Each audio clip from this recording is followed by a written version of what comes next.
அனைவருக்கும் என்னுடைய அன்பான வணக்கம். இந்த மாதிரி ஒரு காணொளி காட்சியின் மூலமாக உங்கள் அனைவரையும் சந்திப்பது, கருத்துக்களை பரிமாறிக்கொள்வது, இவைகளெல்லாம் மகிழ்ச்சி அளிக்கிற ஒரு விஷயம். இந்த மனித குலத்துக்கு மட்டும் இருக்கிற ஒரு மிகப்பெரிய ஆற்றல் என்ன என்று கேட்டால், எத்தனை விதமான தடைகள், எத்தனை விதமான எதிர்ப்புகள், என்னென்ன செய்ய முடியாது அப்படின்னு நமக்கு ஒரு பிரச்சனை வருகிறதோ அதையெல்லாம் ஜெயித்து மேலே வருகிற சக்தி மனித இனத்துக்கு இருக்கிற ஒரு மிகப்பெரிய கொடை அப்படின்னு சொல்லணும். இந்த உலகம் தொடங்கிய நாட்களாக மனித குலம் எவ்வளவு பிரச்சனைகளை சந்திச்சிருக்கும் கொஞ்சம் யோசிச்சு பாருங்க. அது ஒன்னொன்னையும் தாண்டி தன்னை தக்க வைத்து கொண்டு, ஒரு சில விலங்குகள் உலகத்தினுடைய ஒரு பகுதியில் இருக்கும், இன்னொரு பகுதியில் அதால் வாழ முடியாது. இப்போ பனிக்கரடி அப்படின்னு ஒன்று இருக்கு. அதே மாதிரி பாலைவனத்தில் இருக்கிற ஒரு ஒட்டகம், அந்த பாலைவனத்தில் இருக்கிற ஒட்டகத்தை கொண்டு போய் நீங்கள் துருவ பிரதேசத்தில் விட்டீங்க அப்படின்னு சொன்னால் அதால் வாழ முடியாது. ஆனால் ஒரு ஆச்சரியம் பாருங்கள், மனித இனத்தின் அந்த மனிதர்கள் மட்டும் எல்லா பகுதியிலும் இருக்கிறாங்க. பாலைவனத்தில் இருக்கிறாங்க, பனிப்பிரதேசத்தில் இருக்கிறாங்க, மலைகளுக்கு மேலே இருக்கிறாங்க, இன்னதுன்னு சொல்ல முடியாத பகுதிகள், எல்லா இடங்கள்லையும் மனித இனம் மட்டும் கொஞ்சம் தோற்றம் வித்தியாசமாக இருக்கும், உடை வித்தியாசமாக இருக்கும், பழக்க வழக்க வித்தியாசமாக இருக்கும். ஆனால் மனித இனம் உயிர் வாழ்ந்து கொண்டு இருக்கிறது. இது மனித இனத்துக்கு இருக்கிற ஒரு பெரிய சிறப்பு அப்படின்னு சொல்லணும்.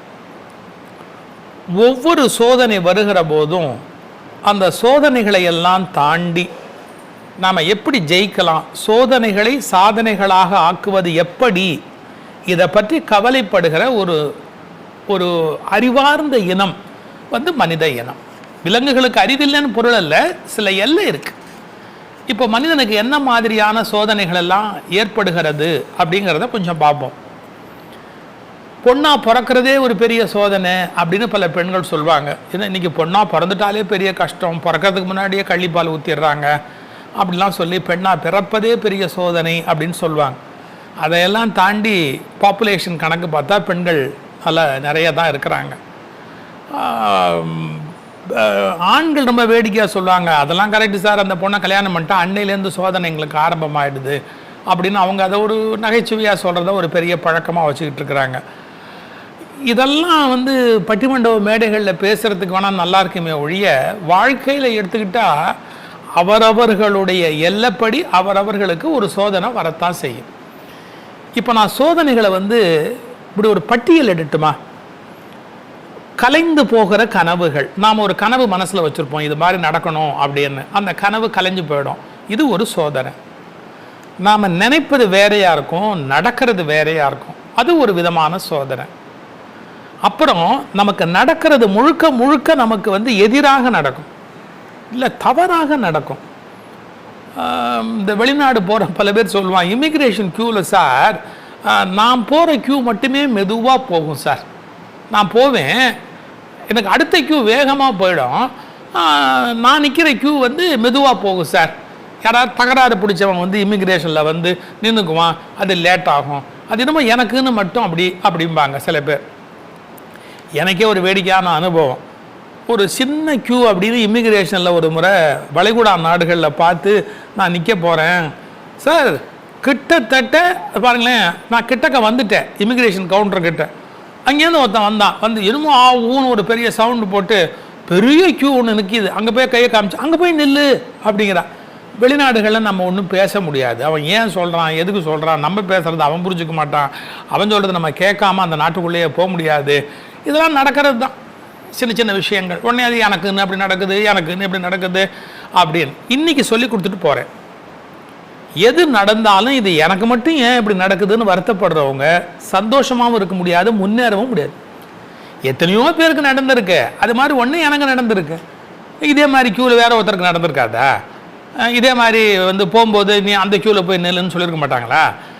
அந்த பக்கத்து க்யூ இந்த டோல்கேட்டில் கூட வண்டி நிறுத்தும் போது சில பேர் நம்ம கார் நிற்கிறது ரொம்ப ஸ்லோவாக போகுது, அடுத்த டோல்கேட்டில் இருக்கிற கார் வேகமாக போகுதுன்னு இதுக்கெல்லாம் கவலைப்பட்டுக்கிட்டே இருந்தால் மனுஷன் சந்தோஷமாக இருக்க முடியுமா? சின்ன சின்ன சோதனைகள் வாழ்க்கையில் இருக்கத்தான் செய்யும். எனக்கு மட்டும் ஏன் இப்படி நடக்குது, எனக்கு மட்டும் ஏன் இப்படி நடக்குதுன்னு தயவுசெய்து புலம்பாதீங்க. இது முதல்ல நான் சொல்ல விரும்புகிற விஷயம். இதுக்கு நான் ஒரு உதாரணம் எழுதியிருந்தேன் என்னுடைய புத்தகத்தில். எந்த புத்தகம் அப்படின்னா, நம் வாழ்க்கை நம் கையில் அப்படின்னு என்னுடைய புத்தகம் ஒன்று. அதில் நான் ஒரு உதாரணம் எழுதியிருந்தேன். விம்பிள்டனில் வெற்றி பெற்ற உலக புகழ்பெற்ற வீரர் ஆர்தர் ஆஷ். அவர் உலகம் முழுக்க தெரிஞ்ச ஒரு ஸ்போர்ட்ஸ்மேன். ஆனால் அவருக்கு கடைசி காலம் புற்றுநோய் கஷ்டப்பட்டார்.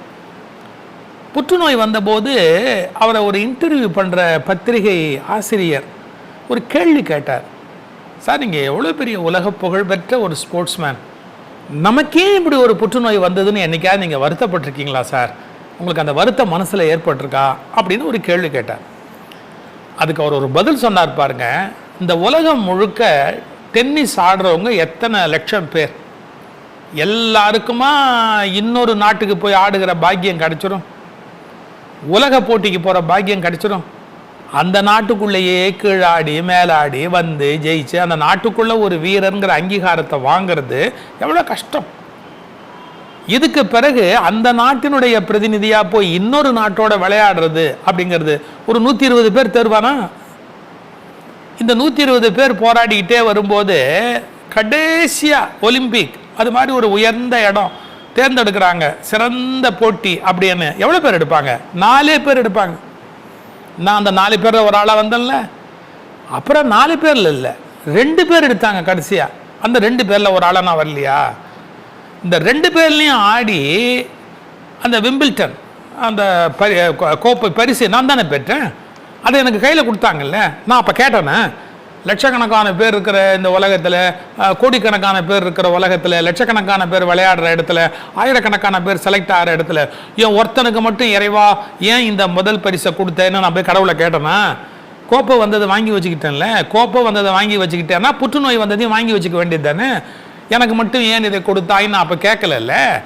கிடைக்கிறது கிடைக்கும், இந்த பிரபஞ்சம் கொடுக்கறத கொடுக்கும்.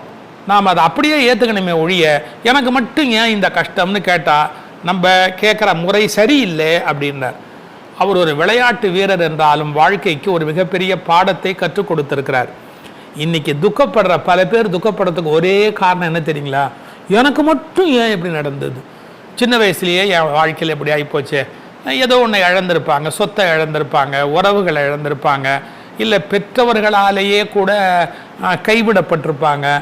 எனக்கு தெரிஞ்ச ஒரு அம்மா ஒரு நாள் ஃபோன் பண்ணாங்க. இந்த பெண்மணியை பற்றி தவறான செய்தியை அவங்க அம்மாவே பரப்பிக்கிட்டு இருக்கிறாங்க. இவங்க நல்லவங்க, இவங்களை பற்றி தப்பான ஒரு செய்தியை வேற யாராவது இருந்தால் பரவாயில்ல, அவங்க அம்மாவே பரப்பிக்கிட்டு இருக்கிறாங்க. அது ஏன் சார் எனக்கு மட்டும் அப்படி நடக்குது அப்படின்னு. அந்த அம்மா விசித்திரமான ஒரு அம்மா. ஏதோ தான் பொண்ணை பற்றி தப்பாக சொல்கிறதுல அந்த அம்மாவுக்கு அப்படி ஒரு சந்தோஷம். இதுக்கெல்லாம் நம்ம வருத்தப்பட முடியுமா? எனக்கு மட்டும் ஏன் இப்படி நடக்கிறது என்று வருத்தப்படாதீர்கள். ஒன்று, நாம் நினைக்கிறது தான் நடக்கணும் அப்படின்னு நினைக்காதீங்க. என்ன நடக்கணும்னு இருக்கோ அது நடக்கும். கொஞ்சம் தவறாக நடக்கிறதுக்கும் வாய்ப்பு இருக்குது. மதர் தெரசா ஒரு முறை கல்கத்தா ஏர்போர்ட்டுக்கு வர்றாங்க, 4 மணி நேரம் பிளேன் லேட்டு அப்படின்ட்டேன். எவ்வளோ வருத்தப்படுவாங்க மற்றவங்கன்னா. அந்த அம்மா ஒரு துணியை விரித்து ஒரு ஓரமாக போய் உட்காந்து மண்டி போட்டு தொழுகை பண்ணி காலையில் சரியாக நான் ப்ரே பண்ண முடியாமல் இருந்தது, நல்ல வேளை நிம்மதியாக ப்ரே பண்ண டைம் கிடச்சிது அப்படின்னாங்க. நம்ம நினைக்கிறதே நடக்கணும்னு ஒன்றும் கட்டாயம் கிடையாது. கொஞ்சம் மாறி மாறி நடக்கிறதுக்கு வாய்ப்பு உண்டு. அதெல்லாம் ஏற்றுக்கிறதுக்கு நாம் பக்குவமாக இருக்கணும். இதுக்கு அடுத்தாற் போல் சொல்கிற பாருங்க, வாழ்க்கையில் வரக்கூடிய சோதனைகளும் அந்த சாதனையை ஆக்கிறது எப்படி அப்படிங்கிறதும். உடல் நலத்தில் சில பேருக்கு குறைவுகள் ஏற்பட்டு போயிடும். இந்த குறைவு யாருக்குமே ஏற்படாத சில குறைவுகளாக கூட இருக்கும். அண்மையில் நான் ஒரு புத்தகத்துக்கு முன்னுரை எழுத வேண்டிய ஒரு பொறுப்பு ஏற்பட்டது. காயம் போற்றும் காவியம் அப்படிங்கிற தலைப்பில் சூமா ஜெயசீலன் அப்படின்னு ஒரு பிலிப்பைன்ஸில் இருக்கிற ஒரு மத போதகர். அவர் ஒரு புத்தகம் எழுதியிருந்தார். அந்த புத்தகத்தில் அவர் ஒரு சில சாதனையாளர்களை பற்றி பட்டியல் போட்டு எழுதியிருந்தார். அப்போ இந்த உடல்நல குறைவுங்கிறதெல்லாம் எப்படியெல்லாம் ஏற்படும்னு பார்த்தா ரொம்ப வியப்பாக இருக்குது. இந்த நம்முடைய தசைகள் இருக்குது பாருங்கள், அது இயங்குவதில் கோளாறு ஏற்பட்டு இது வரைக்கும் யாருக்குமே ஏற்படாத நோய் ஒரு பெண்மணிக்கு ஏற்படுகிறது. இப்போ அந்த அம்மா வருத்தப்படலாமா இல்லையா? எனக்கு மட்டும் ஏன் ஏற்படுது, இது வரைக்கும் இந்த மாதிரி உலகத்தில் வேறு யாருக்குமே அந்த நோய் ஏற்பட்டது இல்லையே, அந்த மாதிரிலாம் அந்த அம்மா வருத்தப்பட்டிருக்கலாமா இல்லையா? அந்த நோய்க்கு எம்இ அப்படின்னு சுருக்கமாக ஒரு பேர் சொல்கிறாங்க. மெடிக்கலில் தான் புதுசாக பேர் வைப்பாங்களே, பள்ளிக்கூடத்தில் வாத்தியாருக்கு பேர் வைப்பாங்க, ஆஸ்பத்திரியில் டாக்டர் நோய்களுக்கு பேர் வைப்பாங்க. அது மாதிரி எம்இ அப்படின்னு அதுக்கு ஒரு பேர் வச்சுருக்காங்க. ஆனால் அந்த அம்மா மருத்துவத்துறைக்கு செய்த பெரிய உதவி என்ன தெரியுமா? இந்த நோய் எப்படி ஏற்படுகிறது, என்னென்ன விளைவுகளை ஒருவருக்குள்ளே ஏற்படுத்துகிறது, அவங்களுக்கு என்னென்ன நடக்குது அப்படிங்கிறதெல்லாம் பதிவு பண்ணாங்க. மருத்துவ உலகத்துக்கு அது ஒரு பெரிய கான்ட்ரிபியூஷன். தனக்கு திடீர்னு அந்த அம்மா கையெழுத்து போட சொல்கிறாங்க, பேனாவை கையில் எடுத்தாங்க, அவங்க பேர் மறந்து போச்சு அவங்களுக்கு. இது வெறும் மறதி நோய் அல்ல பாருங்கள். இந்த மாதிரி ஒன்றொன்னா அவங்க கணக்கு பண்ணி தனக்கு திடீர்னு கண் சுற்றி மயக்கம் வர்றது, ஒரு பரிசு வாங்குறதுக்காக போகிறாங்க ஒரு இடத்துல, அப்படியே அவங்க படுத்துட்டாங்க, ஒன்றுமே பண்ண முடியல, அவங்களால நடக்கவே முடியல, ஆகிப்போச்சு. இதெல்லாம் பண்ணி என்ன பண்ணாங்கன்னா உலகத்தினுடைய கண்களையே அவங்க திறந்தாங்க. இப்படி ஒரு நோய் இருக்கிறது, இந்த நோய்னா என்ன அப்படின்னு மருத்துவ உலகத்தை பார்க்க வச்சாங்க. சார் அது வரைக்கும் இதை என்ன செய்யணுமா, புத்திக்கோளாறுன்ட்டான், மூலக்கோளாறு டாக்டர் இதுக்கு வைத்தியம் பண்ணிக்கிட்டு இருந்தான். இல்லை, நம்முடைய தசையினுடைய அமைப்பில் ஏற்படக்கூடிய ஒரு சிக்கல், பயாலஜிக்கல், அதாவது அந்த அந்த அந்த தசையினுடைய இயங்குகிற தன்மையில் ஏற்படக்கூடிய ஏதோ ஒரு கோளாறு. இதை போய் புத்திக்கோளாறுன்னு சொல்லி அதுக்கு வைத்தியம் பண்ணிட்டு உட்காந்துறாங்க. 12 வருஷம் டென்மார்க்கில் ஒரு ஆஸ்பத்திரியில் கொண்டு போய் வச்சு விட்டாங்க. அந்த பொண்ணு இல்லை, இது எனக்கு புத்திக்கோளாறு கிடையாது, இது வேறு வகையான நோய் என்று மருத்துவ உலகத்துக்கே புரிய வச்சா. அப்போ நம்ம எப்படி யோசிச்சுக்கணும் பாருங்கள், வாழ்க்கையை எப்படி எடுத்துக்கணும் அப்படின்னு கேட்டால், சில சோதனைகள் வருகிற போது இந்த சோதனைகள் எனக்கு மட்டும் ஏன் ஏற்படுதுன்னு வருத்தப்படக்கூடாது, அதுக்கு புலம்பிக்கிட்டே இருக்கக்கூடாது, அதுக்கு அழுதுகிட்டே இருக்கக்கூடாது. இதுலேருந்து உலகத்துக்கு நாம் கற்றுக் கொடுக்க வேண்டிய பாடம் என்ன அப்படின்னு அந்த உடல்நல குறைவை கூட மருத்துவ உலகத்துக்கு ஒரு பாடமாக அந்த பெண்மணி மாற்றி காண்பித்தார். இன்னொரு செய்தி, நீங்கள் எல்லாருமே கேள்விப்பட்ட ஒரு நபர், உங்களுக்கு கழுத்துக்கு கீழே இல்லை, செயலே படாது, சக்கர நாற்காலியில் உட்கார்ந்துருந்தார் ஸ்டீஃபன் ஹாக்கிங். அவர் ஐன்ஸ்டீனுக்கு நிகராக கொண்டாடப்பட்டவர். ஆனால் ஐன்ஸ்டீனுடைய கருத்தை மறுத்து சொல்ல எல்லாரும் பயப்படுவாங்க. அவர் மறுத்து சொன்னார், கடவுள் இந்த உலகத்தில் இருக்கிற எல்லோரோடும் பகடைக்காய்கள் ஆடிக்கொண்டிருக்கிறாரா? கடவுளுடைய வேலை பகடைக்காய்களை உருட்டுவது அல்ல. இந்த பிரபஞ்சத்தில் இதுக்கு மேலே ஒன்றுமே நடக்கிறதுக்கு வாய்ப்பு இல்லை, கடவுள் பகடைக்காய்களை உருட்டவில்லை அப்படிங்கிற மாதிரி ஒரு கருத்துடைய வாக்கியத்தை ஐன்ஸ்டீன் பயன்படுத்தினார். நபர் சக்கர நாற்காலியில் ஒரு பிரபஞ்சம் அப்படின்னு வெறும் வீல் சேர்லேயே வாழ்ந்து முடிந்த ஒருவர் என்ன சொல்றார் தெரியுமா? கடவுள் இன்னும் பகடைக்காய்களை உருட்டி கொண்டிருக்கிறார், இன்னும் கண்காணாத பல உலகங்களுக்கு உருட்டி கொண்டிருக்கிறார், இந்த பிரபஞ்சம் இன்னும் விரிவடைந்து கொண்டே இருக்கிறது, இன்னும் நடக்க வேண்டியவை இன்னும் எவ்வளவோ இருக்கின்றன அப்படின்னு ஐன்ஸ்டீன் கருத்துக்கு மறுதலையான ஒரு கருத்தை முன் வச்சார். அவரால் பேச முடியாது, எழுத முடியாது, நடமாட முடியாது, குளிச்சுக்க முடியாது, சாப்பிட முடியாது, தூங்க முடியாது, எத்தனை முடியாது. இத்தனை முடியாதுங்கிற மனுஷன் முடியும்னு முடித்த காரியம் எவ்வளவு. அதனால் வாழ்க்கையில் சோதனை வந்துருச்சுன்னு வச்சுக்கோங்க, சில பேர் எப்போ பாருங்க அதையே புலம்பிக்கிட்டே இருப்பாங்க. தன்னுடைய சோதனைகளை அடுத்தவர்கிட்ட சொல்லி அவங்க மனசையும் வேதனைப்படுத்தி சோதனைகளை சாதனைகளாக ஆக்குங்கள் அப்படிங்கிறது தான் என்னுடைய மெசேஜ். உடல் நலக்குறைவு ஏற்படலாம், விபத்துக்கள் ஏற்படலாம், தாண்டி மேலே வரும். நான் முதல்ல ஒரு புத்தகம் சொன்னேன் பாருங்கள், அதில் படித்த இன்னொரு அருமையான விஷயம், ஒரு ஸ்போர்ட்ஸ்மேன்னாலே எப்படி சார் இருக்கணும்? ஓடணும், ஆடணும், நல்ல பிரிஸ்காக இருக்கணும், நடக்கிறது இல்லை. ஹாக்கி வீரர் எப்படி ஓடணும்? ஒரு ஹாக்கி வீரராக நீங்கள் இருக்கணும்னா எவ்வளோ ஓடணும்? ஆனால் என்ன நடந்தது? சந்தீப் சிங், நம்முடைய இந்தியாவுடைய மிகப்பெரிய புகழ்பெற்ற ஹாக்கி வீரர், அவருக்கு என்ன நடந்தது? சின்ன வயசில் அவர் ஒரு இடத்துக்கு போகிறாரு, அந்த ஸ்போர்ட்ஸ் கருவிகள் இதெல்லாம் அடுக்கி வச்சுருக்கிற இடம். அங்கே ஒரு ஊழியர் வேலை பார்த்துக்கிட்டு இருக்கவர் ஒரு துப்பாக்கியை தொடச்சிக்கிட்டு இருந்தார். பாருங்கள், பை மிஸ்டேக்கு அதனுடைய விசையை அழுத்திட்டார். அதனுடைய விசையை அழுத்தின உடனே என்ன ஆகி போச்சு? நேராக போய் சந்தீப் சிங் வயிற்றுக்குள்ளே பாஞ்சிருச்சு. முதுகு வழியா, முதுகுலேருந்து பாஞ்சு வயிற்றுக்கு போயிடுச்சு. என்னங்க ஆகிறது? துப்பாக்கியினுடைய விசை உள்ளே போச்சுன்னா அப்படியே துவண்டு கீழே விழுந்தாச்சு. நிற்க முடியாதுன்ட்டாங்க, உட்கார முடியாதுன்ட்டாங்க, அவரால் இனிமேல் வாழ்நாளில் நடக்க முடியாது அப்படின்ட்டாங்க, படுக்க தான் வாழ்க்கை அப்படின்ட்டாங்க. இந்த மாதிரி ஒரு ஹாக்கி வீரராக வாழ்க்கையை கனவு காணுகிற ஒருவருக்கு ஏற்பட்டால் மற்றவெல்லாம் என்ன ஆகும்? இடிஞ்சு போயிடுவான்.